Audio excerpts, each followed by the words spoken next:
ആ നാണംകെട്ട MLAക്ക് എതിരായ ഒരു ആരോപണം മാത്രമാണ് ഉണ്ടായിരുന്നത്. അയാളുടെ കിലുങ്ങുന്ന ശബ്ദം കേട്ടില്ലേ ഇവരാരും? ഒരു പെൺകുട്ടിയോട് അയാൾ നടത്തിയ സംഭാഷണം നിങ്ങൾ കേട്ടില്ലേ? നിന്നെ കൊല്ലാൻ ഒരു സെക്കൻഡ് മതിയെന്ന് ആ പെൺകുട്ടിയോട് പറയുന്നത് ഈ കോൺഗ്രസ്സുകാരും കേട്ടില്ലേ? ഇവന്മാർക്കൊന്നും നാണമില്ലേ? ഈ നാണമില്ലാത്ത കൂട്ടർക്ക് വേണ്ടി വാദിക്കാൻ വന്നിരിക്കുന്നവർക്ക് അല്പമെങ്കിലും നാണമുണ്ടോ? നാണമുണ്ടോ? ഇന്ന് ഈ വർത്താനം പറയുമോ? അല്പം നാണം കൊണ്ട് KPCC പ്രസിഡന്റ് എന്ന് പറഞ്ഞ കസേരയിരിക്കുന്ന മാന്യൻ ഈ നാണമില്ലാത്ത വർത്താനം പറയുമോ? എന്താ നാണമില്ലാത്തവൻ പറഞ്ഞത്? നാണമില്ലാത്ത KPCC പ്രസിഡന്റ് പറയുകയാണ് പരാതിക്കാരുടെ ആ പരാതി ഡ്രാഫ്റ്റ് ചെയ്താണ്. KPCC പ്രസിഡന്റ് നാണമില്ലാത്തവനൊന്നും വിളിക്കണ്ട. ഞങ്ങളുടെ കേരള പ്രദേശ് കോൺഗ്രസ് കമ്മിറ്റിയുടെ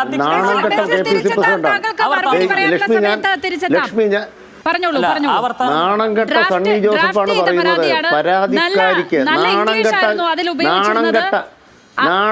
സണ്ണി ജോസഫ് അതല്ല പറയട്ടെ നാണംകെട്ട ഒരു KPCC പ്രസിഡന്റ്,